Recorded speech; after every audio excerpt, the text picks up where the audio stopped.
Our final session here, I should say I'm Larry Diamond, Senior Fellow at the Hoover Institution and the Freeman Spogli Institute at Stanford, and longtime founding editor of the Journal of Democracy until recently.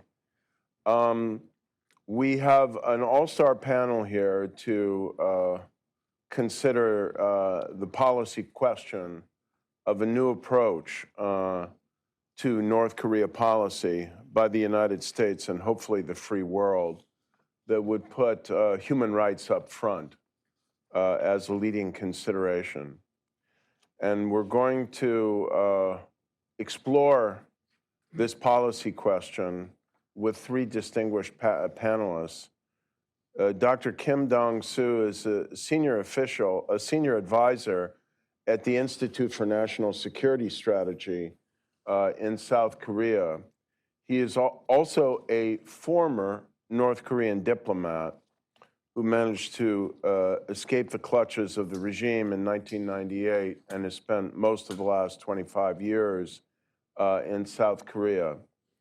Secondly, we'll hear from the Honorable Robert Joseph, who's our former Under Secretary of State for Arms Control and International Security, which is why what he's had to say and what he's written about a new strategy, I think, in part, one reason why it demands so much attention, and I highly recommend to you the paper that he will present that's part of a group effort. And finally, the Honorable Joseph DeTrani, who's the former U.S. Special Envoy for the six-party talks with North Korea. So, Dr. Kim, would you like to begin? Thank you. Thank you, sir. My name is Kim Dong-soo, as it was introduced by my friend. And you see, I was a North Korean former diplomat. I worked in the North Korean Foreign Ministry for almost 17 years. And I came to South Korea, defected in 1998. There I worked in the INSS, Institute for National Security Strategies, for more than 20 years. And I retired in 2020, and I was dispatched to the Waseda University of Japan for 2 years as the visiting professor there. I came back beginning of this year, and I was appointed as the senior advisor to the National Institute for National Security Strategy under the Yoon Suk-yeol's new government. Now, because of the limited time, let me try first to read my prepared papers, because I was given only 15 minutes. So in my not good English level, I think it's better to read my prepared paper first, then I'll give you answers in the Q&A. First of all, I would like to express my deep thanks to the Hoover Institution and the Committee of the Human Rights in North Korea, who have invited me to this very important conference on North Korean human rights. Today, the crises and challenges that come from the Kim Jong-un regime of North Korea is the most urgent task for the international society to solve first. Without North Korea's denuclearization and regime change, any peace on the Korean Peninsula is a fake peace. And any prosperity is nothing but a pavilion of the history. And the values of true freedom and human rights cannot be implemented either.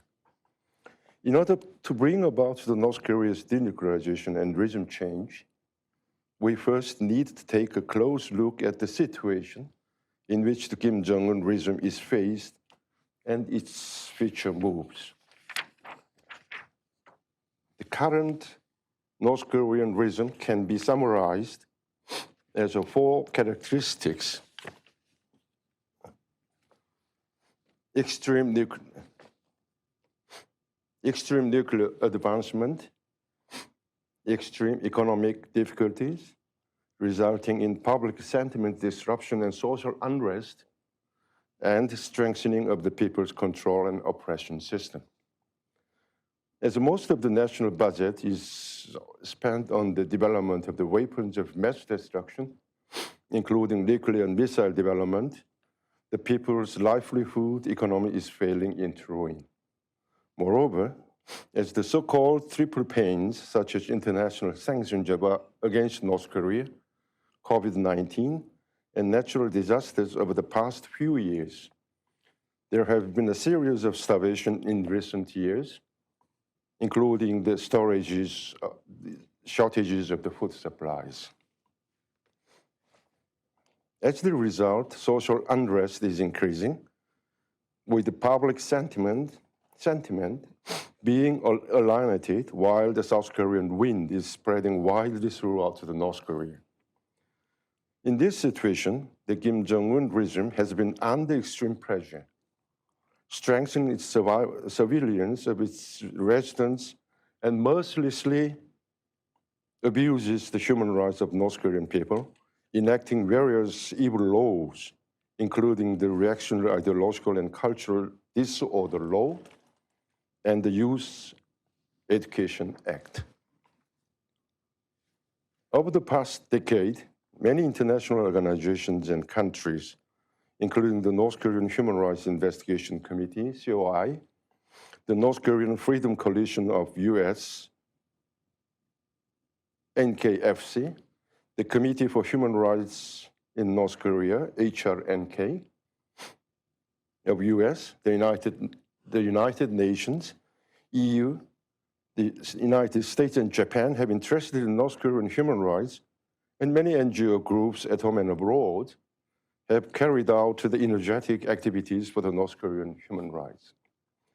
As the result, various human rights violations, such as human rights abuses and public shootings in North Koreans' political prison camps, labor camps, and violations of women's rights, child abuse, and child forced labor were investigated and known at home and abroad. In particular, as North Korean defectors have more opportunities to testify about the North Korean human rights in the international community, global interest in North Korean human rights has increased, and North Korea's human rights diplomacy has shrunken considerably. Now, the United Nations High Representative for Human Rights and the Seoul office, which specializes in investigating North Korea's human rights violations, can strengthen their ability to collect evidence in North Korea's human rights abuses. Meanwhile, the Kim Jong-un regime continues to purge and execute in North Korea, and measures to block the inflow of foreign information have been more intensified. Since the release of the report by the North Korean Human Rights Investigation Committee, COI, in the past, North Korea has shifted from an ignorance strategy to an offensive strategy. Although North Korea has closed its doors in the field of human rights with an ignorance strategy, for nearly a decade since 2014, the international human rights community has been more aggressive towards North Korea. In particular, the COI of the UN,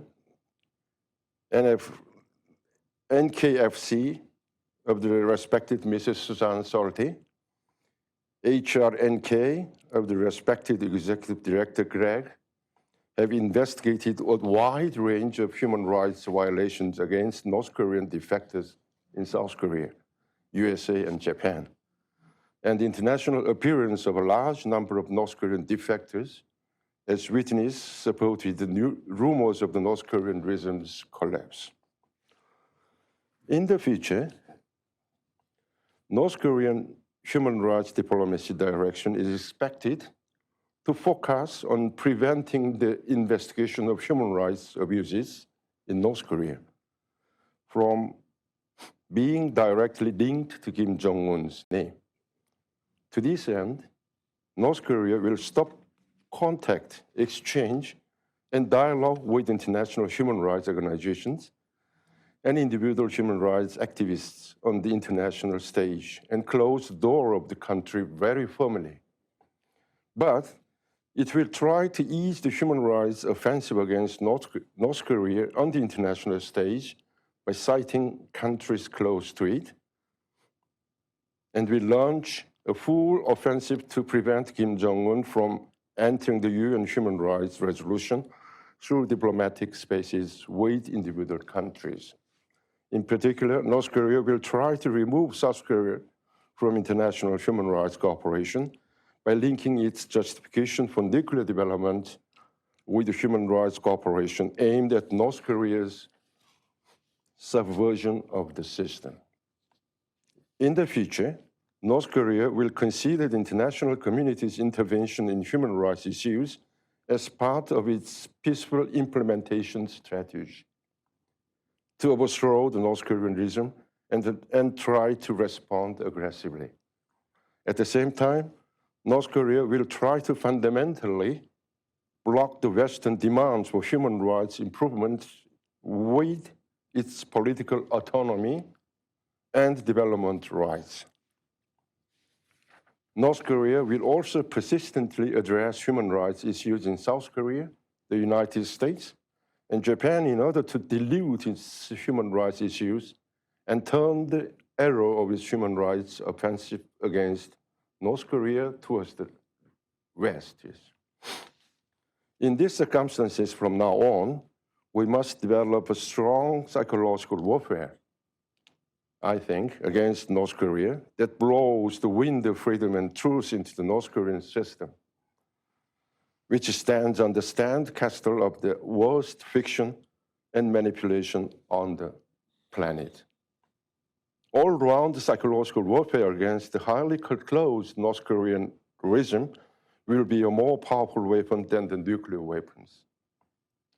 We have to notify the international community about the world's worst human rights situation in North Korea, while taking various measures to make North Korean people aware of the dignity of freedom, democracy, and human rights so that they can resist the tyrannical regime. For this purpose, I think that in the future, the Yoon Suk-yeol's government should emphasize the protection of North Korean human rights and the improvement of their right to live as the top priority of its policies. North Koreans, who are our people under the Constitution of South Korea, are actually dying day by day as the slave of the Kim Jong-un's family. Therefore, at this time, any issues of unification, exchange, cooperation, or peace can not take precedence over the North Korean people's right to live and human rights. In other words, the policy towards North Korea of turning the blind eyes to the suffering of the North Korean people is bound to be hypocrisy, whatever it is. If North Korean people are neglected, any related act, and even unification itself, is bound to be hypocritical.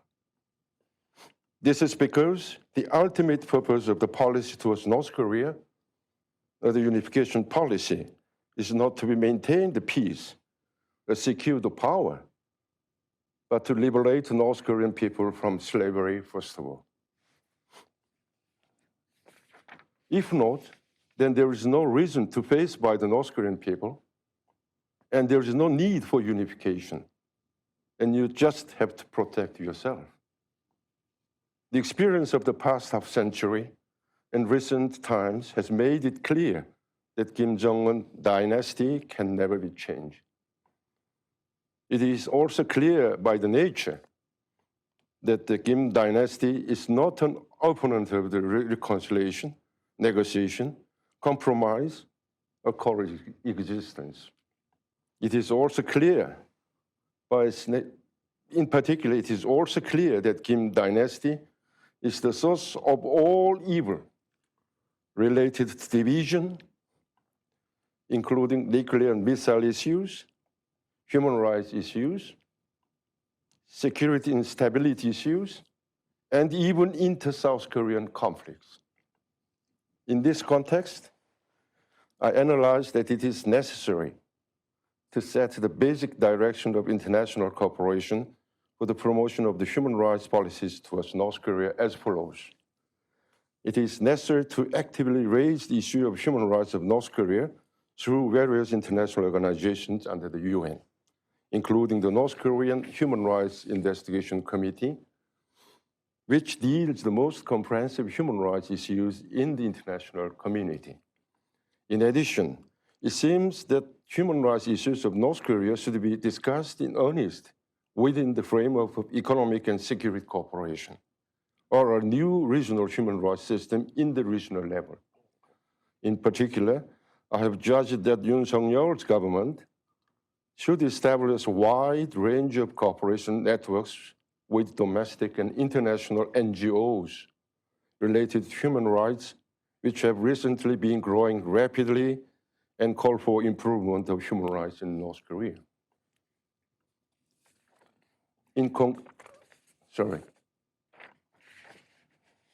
To realize these purposes of human rights in North Korea, we need to bring news and information from South Korea and the international community to North Korea through broadcasting, print, movies, records, USBs, as well as information and data of freedom, human rights, democracy, and so on. Therefore, they should recognize the anti-people's nature of Kim Jong-un's dictatorship and influence themselves to become the main agents of liberal democratic unification, leading reform and opening up. In conclusion, under these circumstances, the Yoon Suk-yeol's government's active use of various North Korean defectors organizations to induce changes in North Korean regime through the international issue of human rights is considered as urgent and important as the North Korean nuclear issues. During the past period, many North Korean defectors organizations have devoted themselves to the freedom and liberation of North Korean people, including on the North Korean human rights, and have sufficient capacities to act as the strategic leverage for the principled North Korea's policy pursued by Yoon Suk-yeol's government. At present, the General Association of North Korean Human Rights, which was united with more than 23 organizations in South Korea, are engaged in passionate activities for the human rights, freedom, and democratization of North Korea. As you might know, the North Korean human rights activities of North Korean defectors, led by the North Korean Democratization Committee, Free North Korea Radio, Free North Korea Movement Alliance, North Korea Strategic Center, and the North Korea Intellectual Solidarity are preparing for a new leap forward after they have overcome the brutal tyranny of the last pro-North Korean regime in South Korea. Mr. Kim Sung-min, the leader, the founder of the General Association of North Korean Human Rights Organizations, and the representative of the Free North Korea Radio, is emphasizing that it is an important mission of North Korean defectors to fight for the right of no, which is linked to North Korea's democratization and free unification of the Korean Peninsula.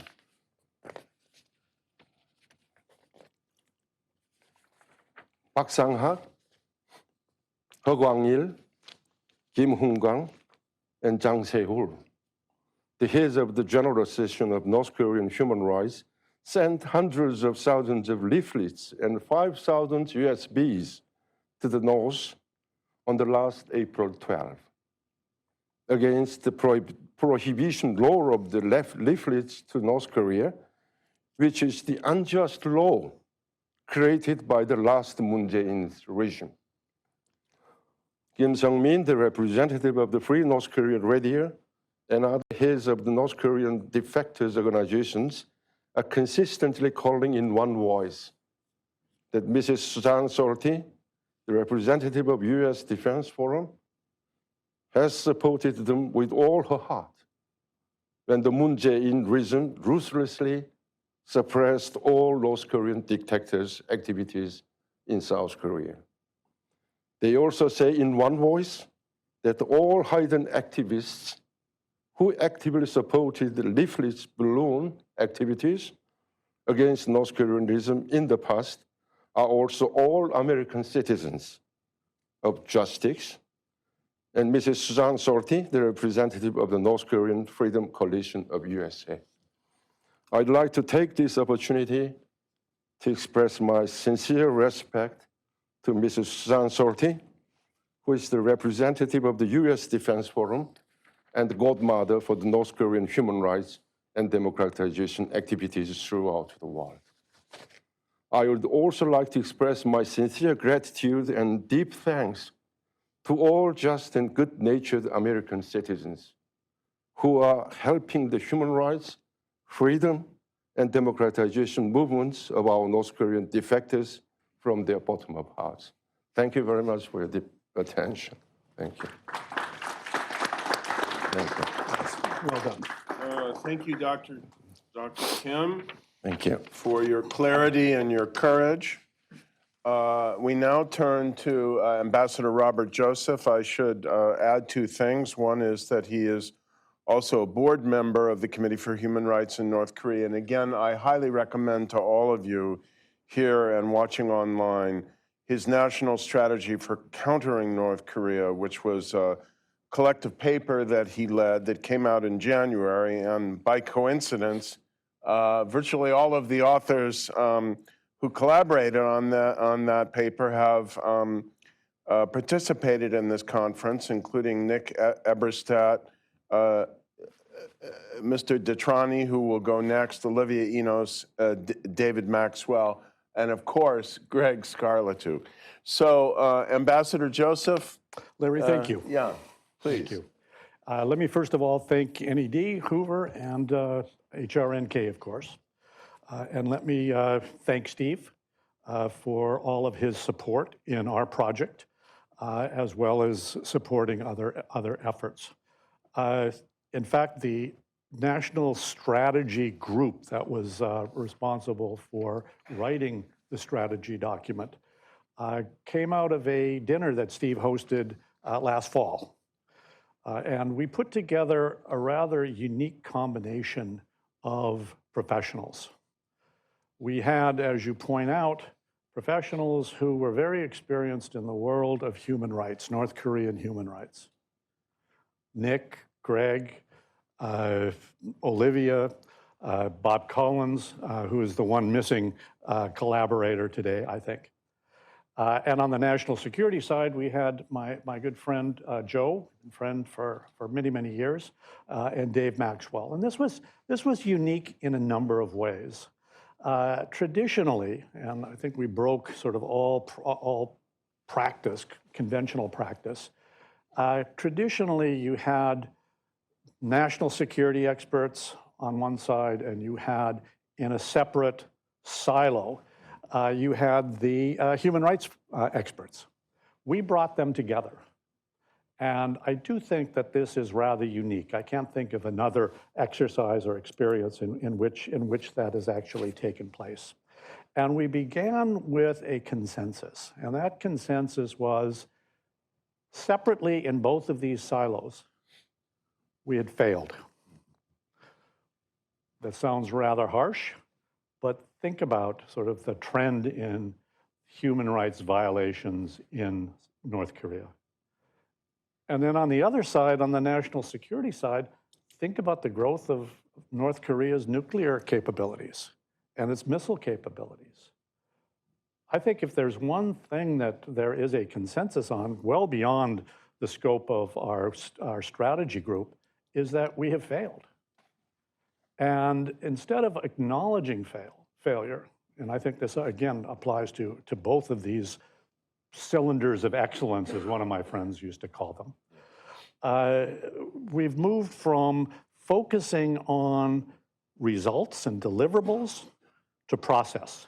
We'd much rather talk about process because the results have been very dismal.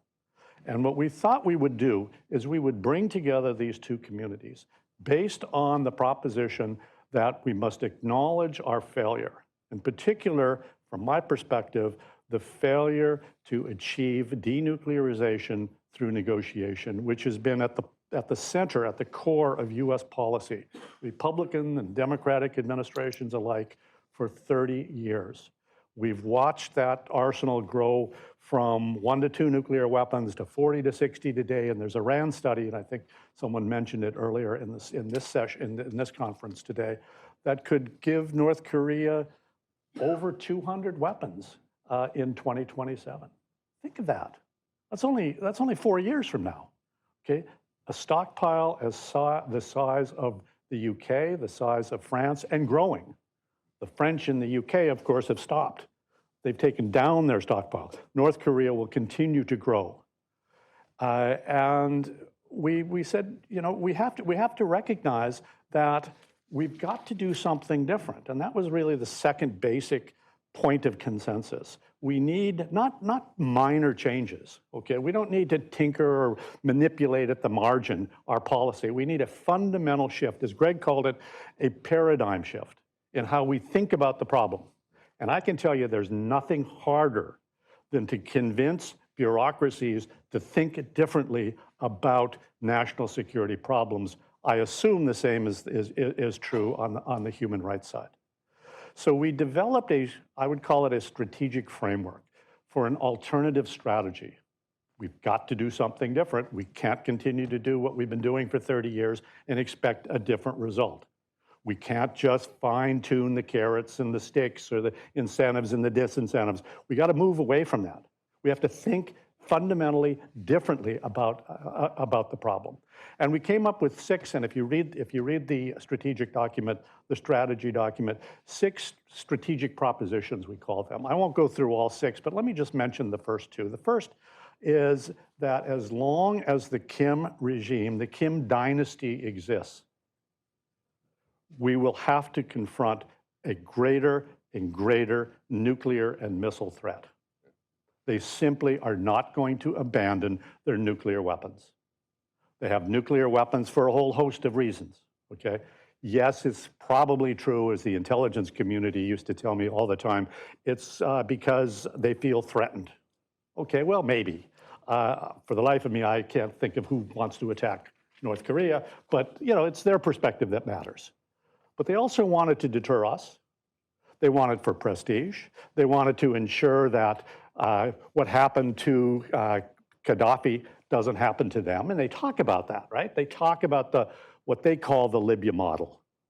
And I'm open to a question on that, given that I was very much involved in establishing the first Libyan model, not the second, which is the one that our North Korean colleagues like to cite. And it's a convenient talking point.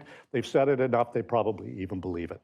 But the proposition is that we're not going to see an end to the nuclear challenge. It's only going to get worse as long as the Kim regime exists. And the second proposition, and some find this, particularly in the national security area, a bit stark, and that is the greatest vulnerability of the Kim regime is from within. It's from their own people. The first and foremost victims of this totalitarian regime. And we move from there to identifying what we call a comprehensive integrated strategy. Okay? We need to contain. Think about the Soviet Union. We contained the Soviet Union for decades. The Soviet Union had tens of thousands of nuclear weapons. Okay, so this isn't, this isn't something that we haven't done before. Okay, and ultimately, what happened to the Soviet Union? The Russian people overthrew the Soviet system. Keep that in mind. We need to have deterrence. North Korea is a real threat. We need to be able to deter that. We need an offensive nuclear deterrent. And my hat's off to what this administration does, and I don't say that very often, but in terms of the Washington Declaration, the willingness to consult more closely with South Korea on nuclear use and nuclear issues, that's important. I don't think it's anywhere near enough, particularly as North Korea's threat grows and grows. But we'll see. We'll see. If I were a South Korean analyst, I would give a lot of thought to that. It's just something that we have to have. We have to have effective missile defenses, and we're falling way behind the threat there. Okay, happy to talk about that too. We have to have effective economic sanctions. We have to have effective intelligence. We have to have all of the tools of statecraft integrated into a comprehensive strategy for dealing with what is a complex threat. I tend to oversimplify the threat, but I understand that it's a very complex threat. But what's different is what the major difference is in terms of past policies is that we put human rights up front as the core element of this comprehensive strategy, because the only means that we find acceptable to end this regime is by assisting the North Korean people through influence and information campaigns and other ways to understand their situation, the depravity of their existence, the human rights conditions there, as Greg calls it, the 3 stories. Okay, the human rights condition that they live in, the corruption of their regime, and what life is like outside of North Korea. Compare it to South Korea. And what we hope to do, by encouraging the US and other international players to do is to support the North Korean people. It's not a silver bullet. It's going to take time, it's going to take patience, it's going to take strength, it's going to take all of those things, okay? But give me another alternative other than continuing to do what we're doing now, which is, of course, the default position for all of the national security departments and agencies that I'm familiar with. You just don't see a willingness to think differently about the problem. Sometimes I think about sort of the ABM treaty and getting out of the ABM treaty. And I'm sorry if you're not familiar with this, but for 30 years, our nuclear posture and our nuclear policy and our nuclear doctrine were all defined by this central proposition of the ABM treaty. If you have defenses, if you have strategic defenses, theater defenses are okay, but if you try to defend the homeland, you'll have an arms race. So the Soviet Union and the United States in 1971 agreed not to have defenses, okay? The problem is it didn't correspond to the facts, because as soon as we signed that treaty, we had the largest offensive buildup on both sides, driven by technology, but driven by the geopolitics as well. And then when we left the ABM treaty, which was my first task at the White House in 2001, to kind of engineer us in getting us out, something I had been working on for 20 years, I think, as Joe can contest. What did Putin say? He said, this is not a threat to Russia, and we're going to continue our offensive reductions. Okay, so the facts, just don't correspond to the myth, but the myth was more influential. The myth defined our policy, and I think one of the things that Olivia mentioned this morning was that she was in charge of that section of our report dealing with myths. And the most persistent, the most pernicious, and the most powerful myth is that if you mix human rights and arms control, North Korea will simply walk away. Which again doesn't correspond to, maybe they will. Maybe they will. But it doesn't correspond to what we did with the Soviet Union, what Ronald Reagan insisted on in doing with the Soviet Union. And that was keeping a focus on human rights while we negotiated. The Russians didn't like it, the Soviets didn't like it any more than the North Koreans would like it. But that was a guiding principle, and when I say we need leadership, to get this alternative strategy adopted and implemented, that's the type of leadership we need. Leadership at the presidential level.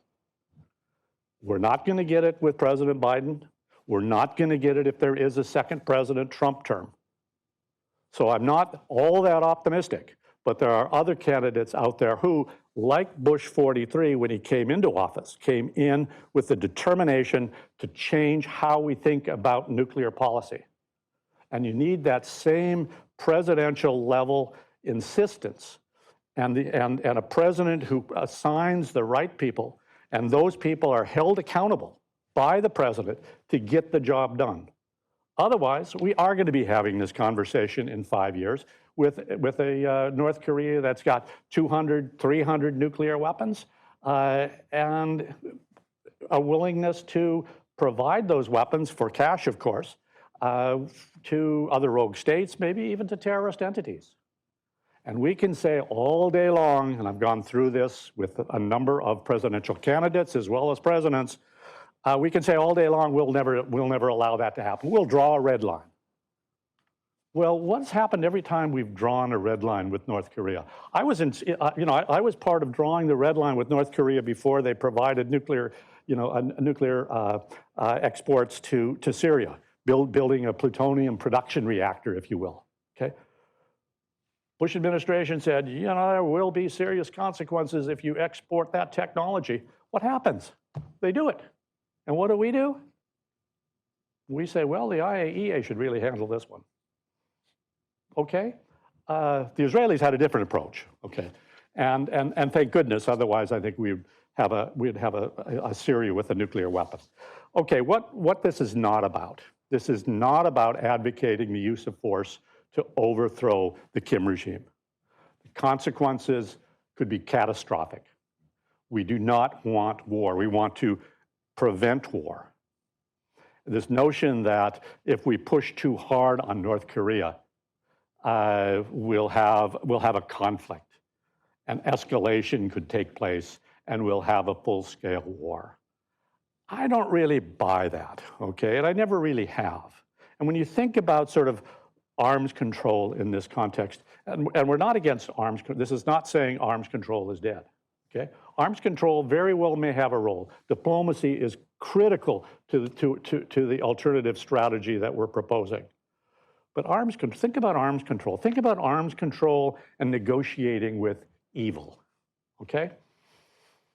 North Korea, to me, is the Nazi, the German Nazi state of the 21st century. Hitler was evil, okay? Call me overly simplistic, okay? But Hitler was evil. We negotiated, we didn't, the Brits did. Chamberlain did, he negotiated with evil. And we know what happened. Yeah. Okay? You can negotiate with evil, okay?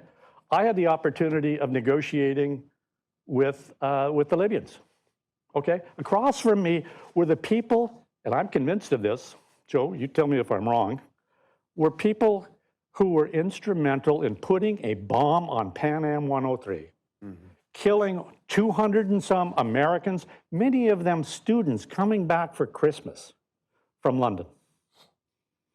I never told the Libyans that I was negotiating with that I was supposed to be on that plane. Oh my God. Okay, my family thought I was on it. The office thought I was on it. I was with my boss. Our appointments changed. Instead of having a morning meeting on the day of the flight, we had dinner with the person that we were going to meet with. This was the first time we'd taken 103 every time, over and over again. For 2 years, I was going back and forth every 2 weeks to Europe. Okay, always on 103. Always on 103. Because it would give you more time, and then you'd just fly to New York, and then from New York you'd come back to Washington. This was the first time we ever changed it. I never told the Libyans that, but we did negotiate with them, but under the right conditions. In the case of Libya, I won't say this diplomatically, we basically held a gun to their head, okay? And we said, you agree to this. This is how I like to negotiate, okay? And these are secret negotiations, so we could pretty much do what we wanted to do. And first and foremost, this is an intelligence success story, not a Bob Joseph thing. I just happened to be the person that the president said go and negotiate the agreement with. But the Libyans had convinced themselves that if they didn't give it up, they were next on the target list. This is 2003. This is when things have still gone well in Iraq. when we've defeated the Iraqi army, when we pull Saddam out of the spider hole 3 days before we meet in London. All the stars were in alignment. So if the stars are in alignment, I'm all for arms control. But let me tell you, arms control has a downside, and we've seen it with North Korea. We've seen the concessions that have been made, whether it's heavy fuel oil or whether it's so-called humanitarian assistance. These concessions rebound to the benefit of the regime, okay? They perpetuate the regime. They provide resources for their nuclear program. I mean, this is all, I mean, if somebody came down from, from outer space and looked at how we have been handling North Korean policy, they'd think we were nuts. Why are you supporting their nuclear program? Why are you prolonging this regime, which is an evil regime, which is the last totalitarian state in the world? We've got to be, I think, very careful about about thinking through sort of, this pablum about, well, we got to have diplomacy, we got to have arms control. Okay, I'm all for that, but do it in a clear-eyed way, and that's what we really advocate here. So, our approach is to acknowledge failure, is to provide an alternative. And we've had 3 phases, or we've identified 3 phases for our study, for our strategy. And the first is to develop the strategy, which was an entirely collaborative effort.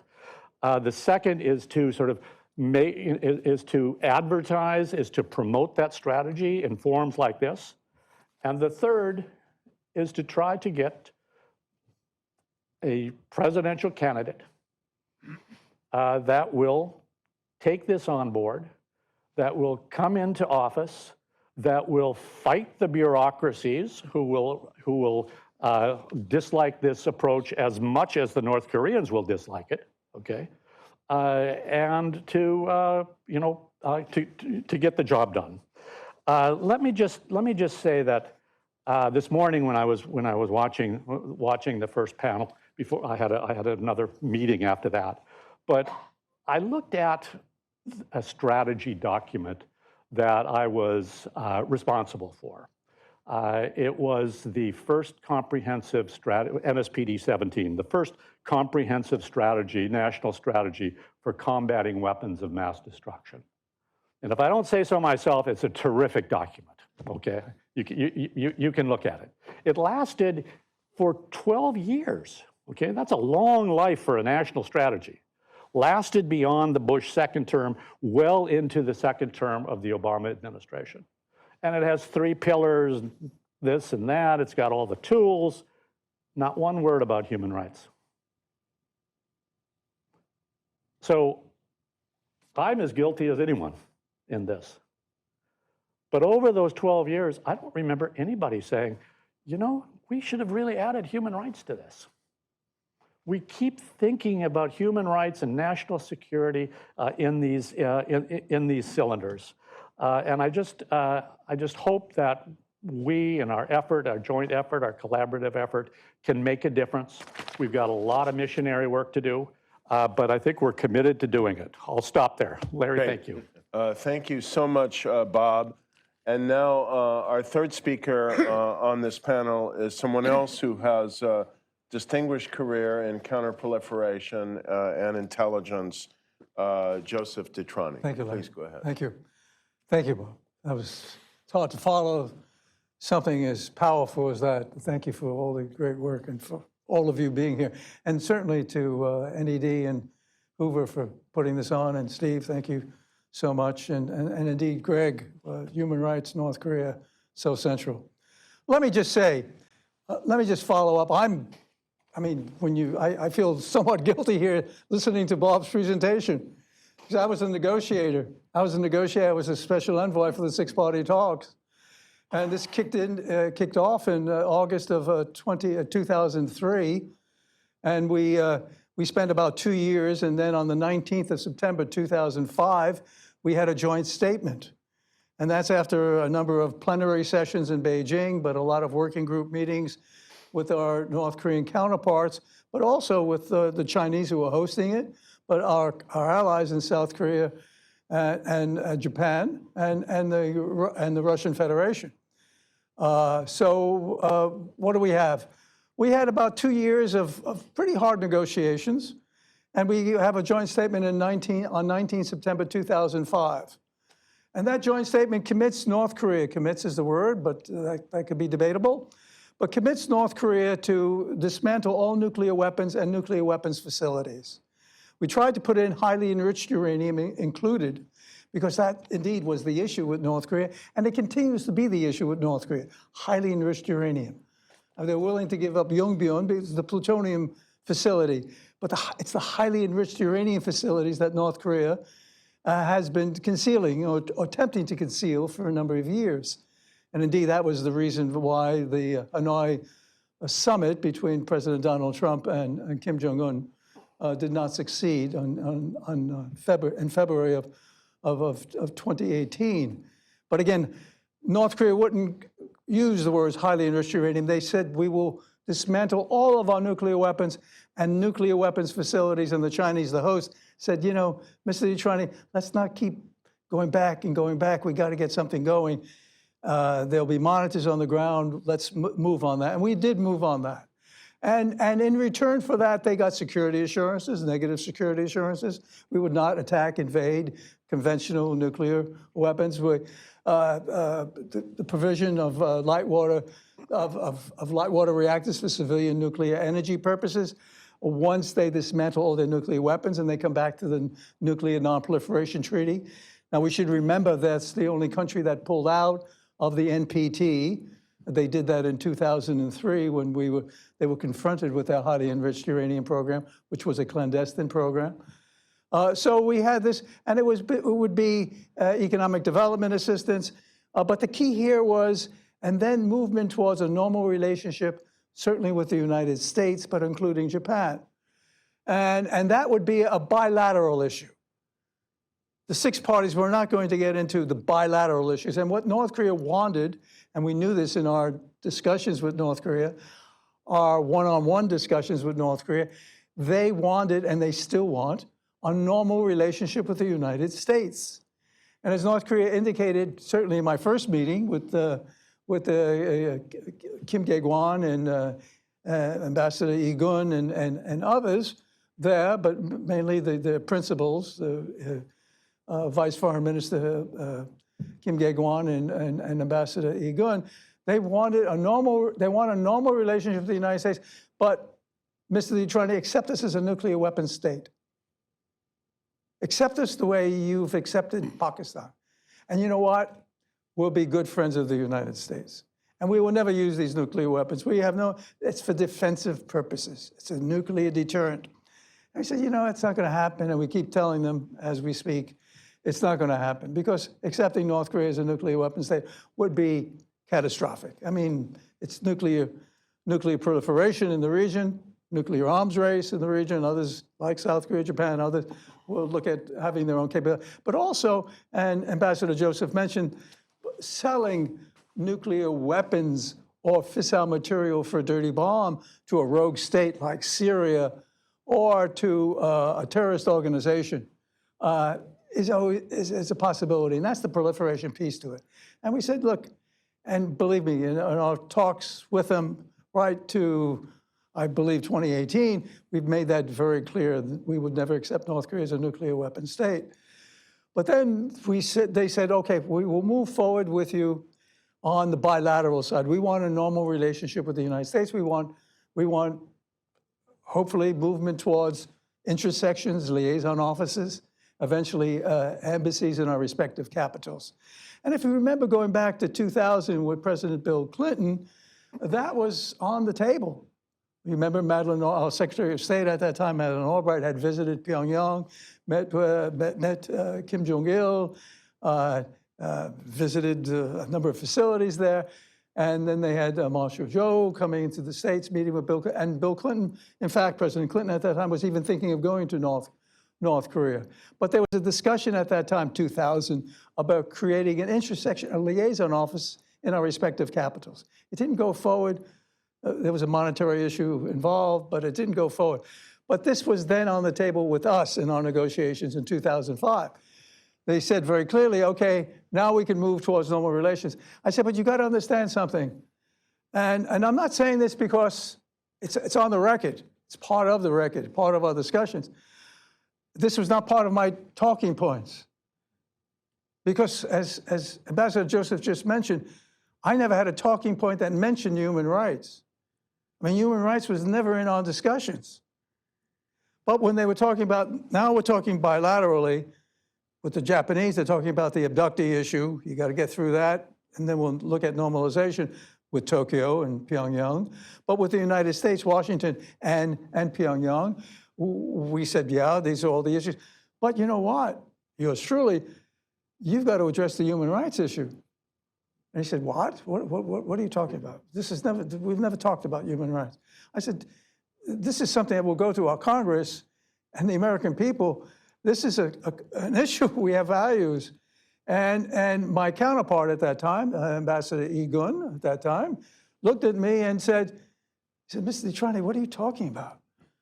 If you're talking about transparency into our human rights situation, the various gulags, if you're talking about progress with that issue of human rights and maybe the closure of some of these gulags, we'll never have normal relationship with you. We will never normalize with the United States. So what is this all about? I said, well, then that's your problem. Because if your goal is to normalize with the United States, but I go back to this, I was off record, although it's on record, but this was never part. And this caught the North Koreans so, they were they were offended by this. Why are you bringing this up? We now have an agreement here. We've spent 2 years trying to get this agreement. And now you're talking about our ultimate goal of this. So that's on us, ladies and gentlemen, on us.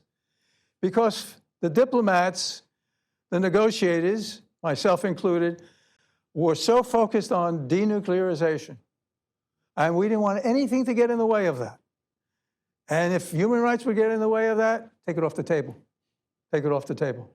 Take it off. Just focus on the denuclearization side. So on us.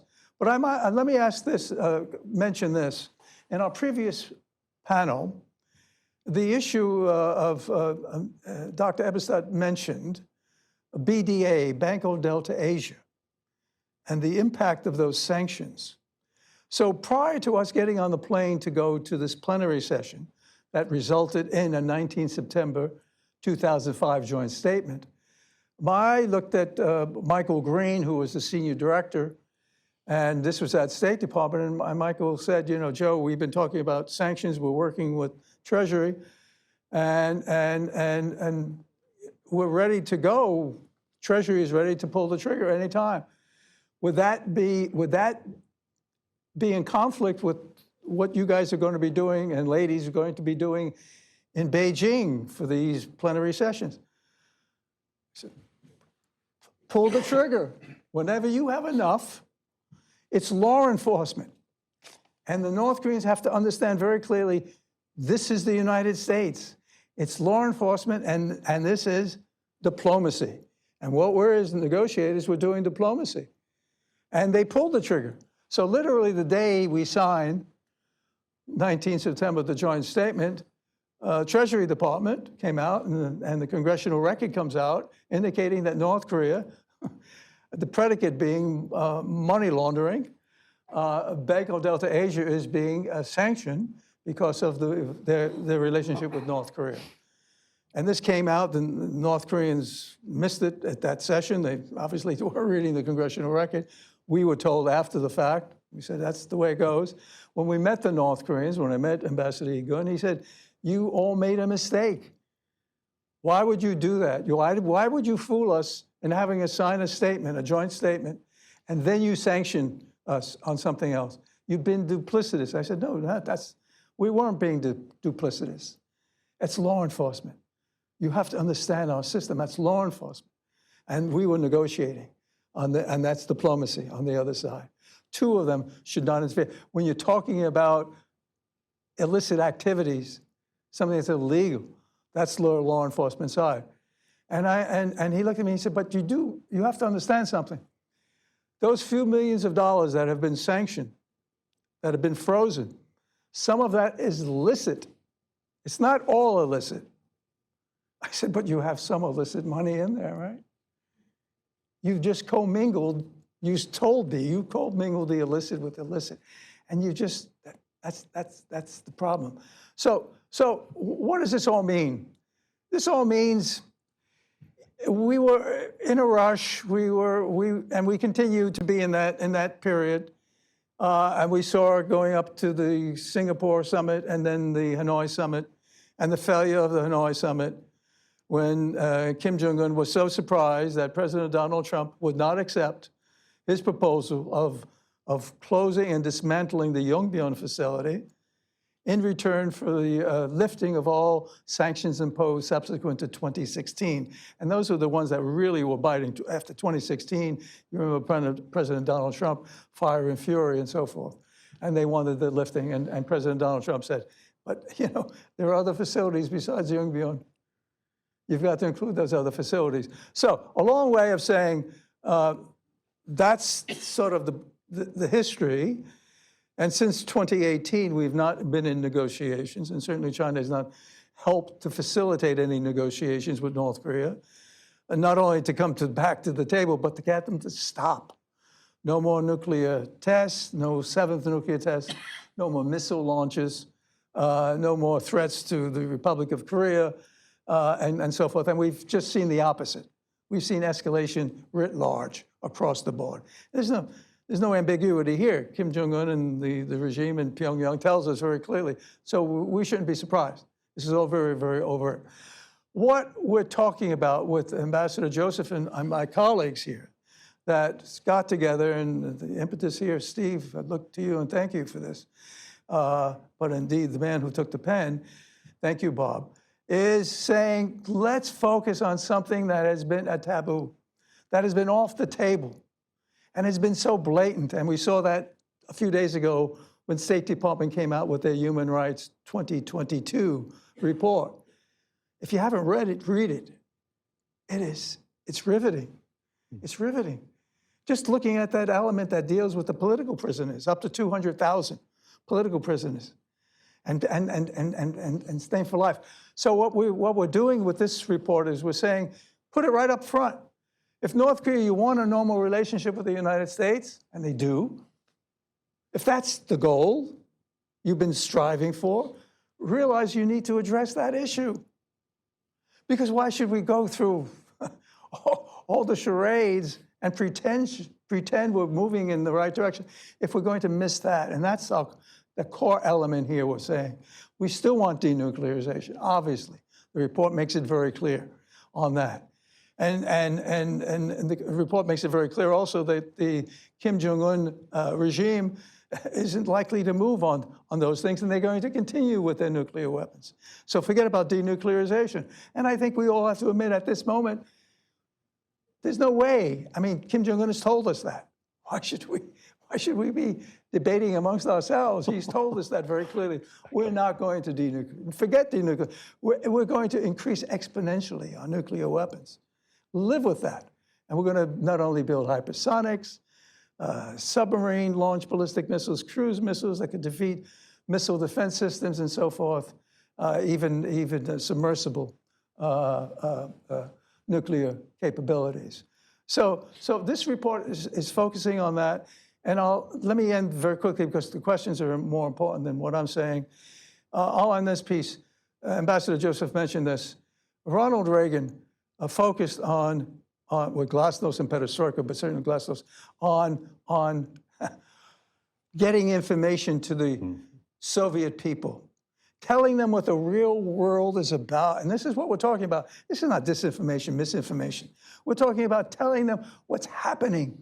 Because in a Confucian society, it's not only the people showing loyalty, if you will, to the emperor. It's the emperor caring for the people. Emperor caring for the people. And when you have over 40% malnourishment, and when we talked about the 1990s where we had significant starvation, million plus, And we're looking at, again, food scarcity and the possibility of that again. Where is the emperor on this? Where is the emperor on this, caring for the people? Are you putting all that money into your nuclear weapons and Drinking missiles? his cognac. He's drinking his cognac. Thank you very much. He's drinking his cognac. So there's response. So getting information into the people, to get the people to say and understand, South Korea is not an agrarian society. It's not the backwater that Pyongyang is saying. It's an advanced, sophisticated society. The world has changed out there. And you need to hold your leaders accountable, or your leader accountable in that way. And that's getting information into what's happening in the world, but also what's happening in North Korea. And that's another part of this strategy here, getting information into North Korea. So thank you for convening this, and thank you all for attending and caring about the human rights situation in North Korea. Thank you. Thank you, Joe. Before we go to Q&A, you were signaling you had something to say. Very quickly, Yeah. very quickly. First of all, on Banco Delta Asia. Joe's right, it was law enforcement. Joe's right, the North Koreans, I mean, they truly squealed like pigs, okay? I mean, I'm from North Dakota, so I can use these phrases. Also squealing was the State Department, just as loudly, okay? And the State Department worked hard, something they often don't do, but they worked very hard to overturn Banco Delta Asia and to get North Korea the money back that had been seized, money that came from drug running, from counterfeiting American $100 bills, and from proliferation sales. Let me say that again, the State Department worked very hard to get North Korea its money back, okay? It was a pathetic sight, and it led to my resignation because I could not tolerate that, okay? It was a total violation of everything I believed we needed to do for our North Korea, with regard to North Korea, because along with that, we relieved all the pressure, PSI, all of these other instruments. That was my job, was to put those into place. We relieved all that pressure. What for? To negotiate, okay? And let me just tell you about negotiation. Again, if you don't do it clear-eyed, I mean, the greatest example is Munich, okay? What happens after Munich? Chamberlain goes back and says, I got peace in my time, yada, yada, yada. But what really happens is that Germany decides to go into Poland, okay? Something that was resisted by his generals, by the general staff. They had real concerns about that. He brings the generals in and he says, you know, I watched them at Munich. They're nothing but little worms. That's the quote. Arms control, bad arms control brought about, in my view, brought about war. The most destructive war in the history of mankind, okay? I mean, you've got to think about North Korea violating every treaty it's ever agreed to. I mean, yes, again, you can negotiate with evil, and we did with Libya. We did bring their program back. It now resides in the United States, both their long-range missiles and everything associated with their nuclear program. So we can, but again, the stars have to be in alignment. And it's just, it's just so important to shed this notion that, well, we can have diplomacy or we can have war. No, if you don't exercise diplomacy and arms control correctly, you will have war. Okay, and that's the lesson. But it's so counterintuitive to how Americans in particular think about negotiation and think about international relations in general.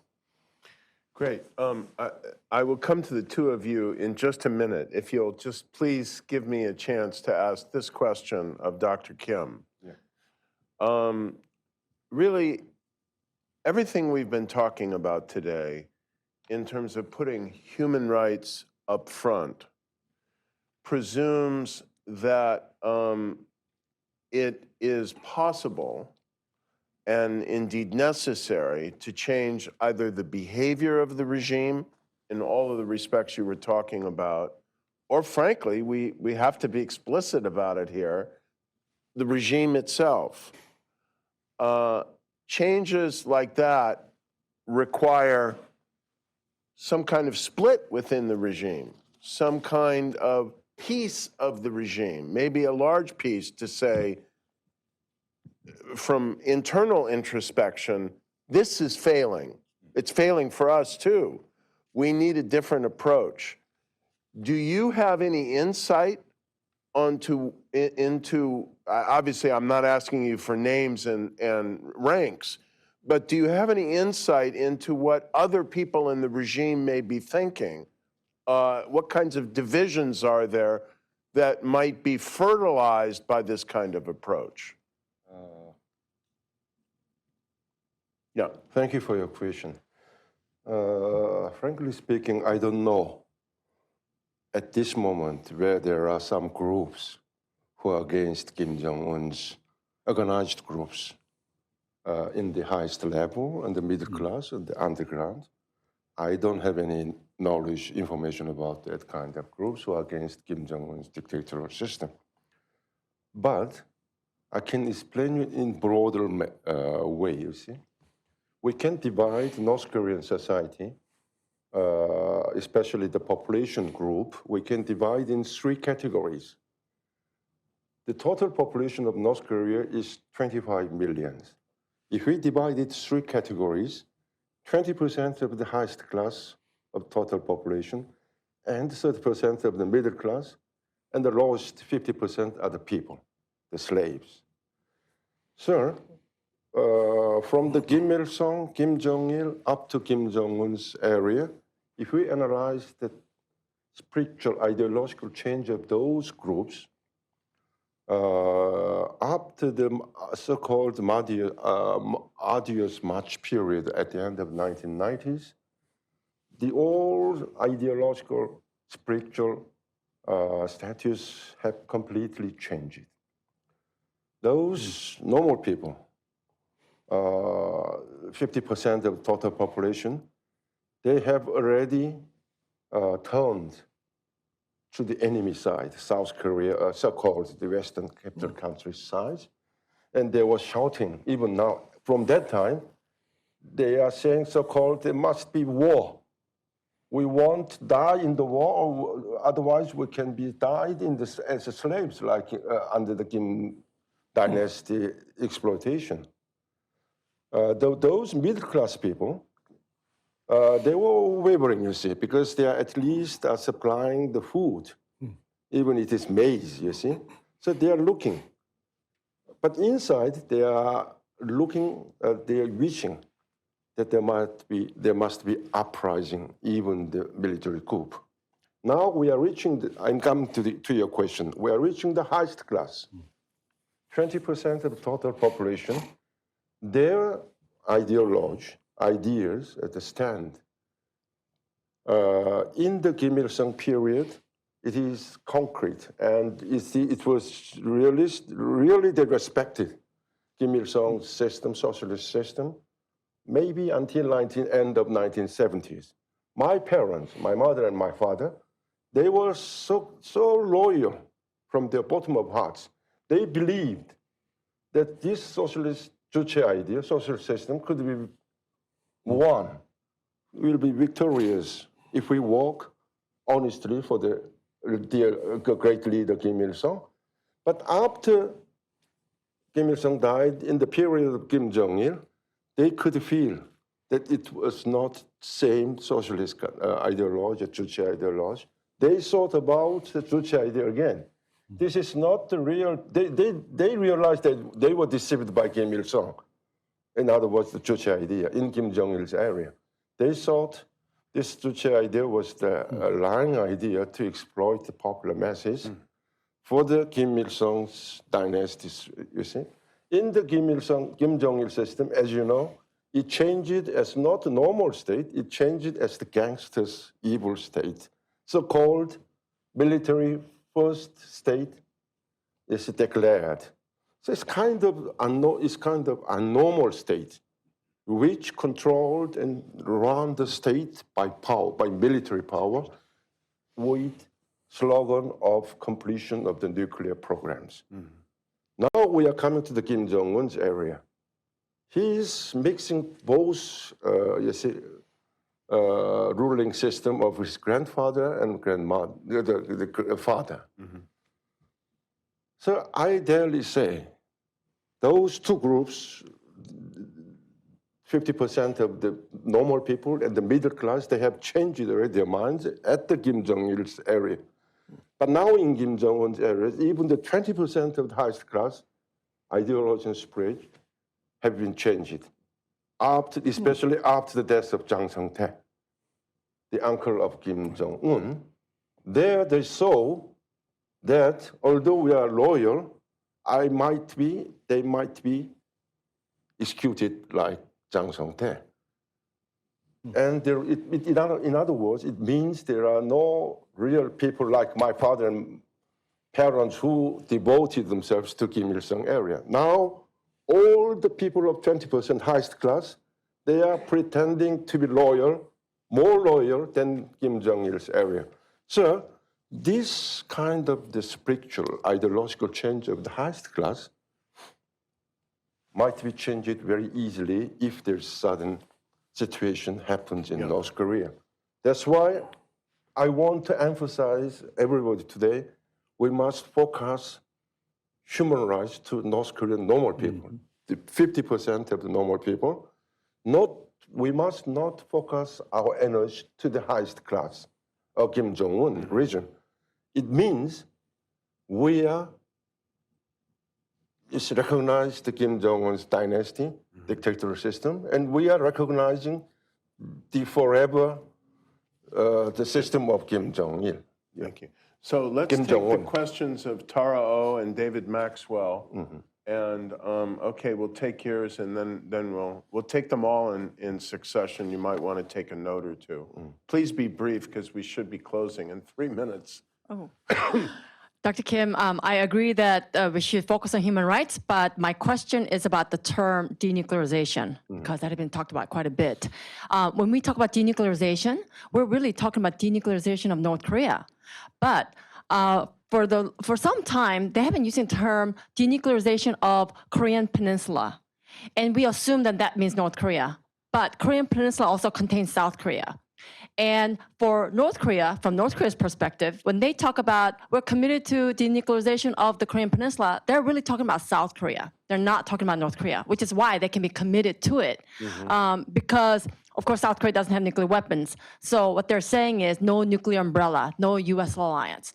So especially with negotiations with North Korea, when you finally come up with an agreement, words matter, right? You fight over every terminology. And I was wondering what kind of, if you encounter those situations where they try to use this tricky, words, terminology, confusion tactics during the negotiations. Okay, great. David? I feel like the work that Ambassador Joseph led was all validated by Dr. Kim's paper. I think there's so much parallel. I really feel great about that. For Ambassador Joseph, if you just clarify one point, we talked about human rights up front, we talked about information, and you talked about change not through force or not externally. Can you just quickly describe the end state we're trying to achieve? Okay. Can you ask your two questions very quickly? Go ahead. I have a hard time seeing how you dump more on the requests to the Kim regime. Drug smuggling, counterfeiting, human rights, you add more demands, and they're going to be more receptive. This is magical thinking, gentlemen. You want to end this nuclear problem, you make it extremely clear. Use one of your nuclear weapons. Let your ISIS buddies use one of your nuclear weapons. Test one of your nuclear weapons at sea, and the regime is over. And instantly, 200 nuclear weapons are neutralized. Okay, and finally to the lady next to you. Yes, I'll direct this at Ambassador Joseph. Let's say that you get a meeting with very high-level North Korean officials, even Kim Jong-un. What are your first 3 talking points exactly? Okay, we'll go in order, and you want to respond first to any of these, Dr. Kim? Well, what was the exact? Well, perhaps you'd want to respond to the issue of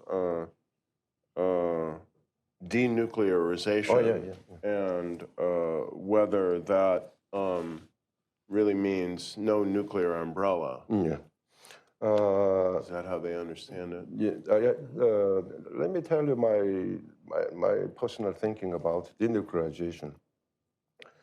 In the last 5 years, 5 years under the Moon Jae-in's government regime, they completely lie. They completely lied, not only the South Korean people, but also the American people too. Kim Jong-un never said about the denuclearization of North Korean territory. In other words, he never said about the giving up nuclear programs in North Korea. In other words, on the contrary, during Moon Jae-in's ruling of 5 years in the past regime, Kim Jong-un completed all the nuclear programs backside while he was having the summit, 3 times summit with Kim Moon Jae-in and 2 times with Donald, Trump. So I think we can have denuclearization dialogue. We can, technical dialogue. But the best thing is that, as Yoon Sung-yeol mentioned when he visited USA 1 month before, and according to the Washington Declaration, South Korea must take at least strong extended deterrence weapons, means, tools, or leverage. The umbrella is out of order.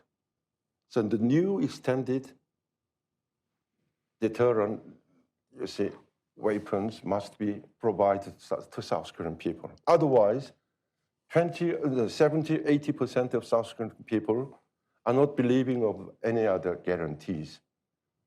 In other words, every day they are holding the fear and anxiety of North Koreans' nuclear weapons on their heads. So in this same level of deterrence to North Korea, we can have dialogue of denuclearization. Otherwise, there is no need, there is no chance, no necessity to have the denuclearization dialogue with North Korea. In one word, let me say last word to you. Human rights movement activity is more important and strong than the nuclear weapons, as I told you in my speech. Why? We have to treat the North Korean people. We must face with North Korean people, not North Korean region. If they use a nuclear weapon to South Korea, then they know very well that North Korean territory will disappear at once in the planet. So it's not easy to use a nuclear weapon against South Korea, North Korean authority. It's not easy to use it against South Korea, but we must be careful. Okay. But but you see, instead of that, we must put the emphasis on human rights, because we have to eliminate the North Korean people, that they are the masters of their destiny, and they have the power to hero out their own destinies, as they learned in Kim Il-sung area. Without North Korean peoples, the majority of the North Korean people uprising, it is so difficult to liberate them from outside forces. Okay. So that's why human rights activities for freedom and democracy for North Korea is so important than the nuclear matters. Great. Thank It you. sounds like that may lead into a question that was asked to Bob. What do you envision to be the end state? Well, I can answer that one very quickly. The end state that we envision is a unified, democratic, peaceful Korea. There's a lot that has to transpire between now and that end, and there are many permutations and different paths, alternative paths that one can go down to get to that end. But that is the end state that we seek, and I think that's the only real solution. to both the human rights problem and the nuclear problem. In terms of the comment about, we'll use a nuclear weapon. If they use a nuclear weapon, we'll destroy them. There'll be no North Korea. I've heard this stuff over and over again, and you've just expanded it to even if they test at sea or presumably in the atmosphere. That's just not how it works. It's just not. I can't imagine a president doing that. Any president. I can't imagine this president ever using a nuclear weapon under almost any circumstances. And just think, okay, they use a nuclear weapon. Let's say it's a tactical weapon. Let's say it's a strategic weapon. They have other weapons that still hold our cities hostage. You think our missile defense is capable? Well, I think you better look at that. You better check that one, because there again, we haven't done what we need to do to have an effective deterrent. I'm as I said, a veteran of drawing red lines. Okay, I remember one conversation with the candidate Romney, and it was about North Korea. Okay, and we're sitting in in one of these discussions, and there are like 7 of us, 7 foreign policy advisors to who we hoped would be the president, and all 6 of them said we need to have a strong red line with North Korea. And I'm not usually the wimp in the room, okay? But I said, that's just not going to work, because what North Korea does is they push beyond the red line, and then you have got to stand up. Okay, and whether it's Obama or Bush, we do not have a record of standing up when we establish red lines. So be really careful about that. And as to the other question, maybe Joe has a better 3 points. I think I would have 1 talking point before they shot me in that conversation, and that would be, North Korea has to transform. Okay, the regime has to transform, or it will be replaced by the people of North Korea, and we will support the people in their aspiration for basic human dignity and basic freedom. And then they'd shoot me. Just very briefly, I agree with everything you said. We told the North Koreans many times, don't talk about our 28,000 plus troops in South Korea. Don't talk about our extended nuclear deterrence commitments to South Korea. This is between the United States and the ROK. It has nothing to do with our negotiations here and so forth. I mean, whether they believed it or not, but we've made it always very clear. And the final analysis, who could say, Tara? But your question is going. Sir, let me just comment to you. We told them very clearly, if they ever sold a nuclear weapon to a terrorist organization or rogue state that used it against us, we would know. And if they ever used it, obviously we would know themselves, and it would be the end of that regime. They would be finished. Their response to that would be, we're not prepared to do any of that. We just want to be accepted as a nuclear weapon state, and we'll use it as a deterrent. So just accept us. And we said, no, that doesn't work. And the pushback on that was always, be careful, because we still may sell something, or something may get out, and so forth. And our response has always been, we will know if it's coming from you, and we'll come after you. That's all we could do in a case like that. But I think the bottom line is, we should never be intimidated, in my view, enough to accept the fact that we would agree to North Korea as a de jure nuclear weapon state. I think it would be a terrible disaster. Here, here. Well, I've long had a philosophy in foreign affairs: when in doubt, do the right thing. And the right thing is to uplift human rights. And there's no evidence that it's not the strategic thing to do as well. And there's, I'd say, a growing body of evidence, including your remarkable collective paper, that it is the strategically smart thing. So thank you, Greg, and the Committee for Human Rights in North Korea. Thank you, Chris, and the National Endowment for Democracy. I'd like to thank Amy Alonso back at the Hoover Institution for helping us with the logistics, and obviously all the staff at the International Forum, Chris, and thank you for sticking with us, and I guess we're now adjourned. Thank you. Thank you, Larry.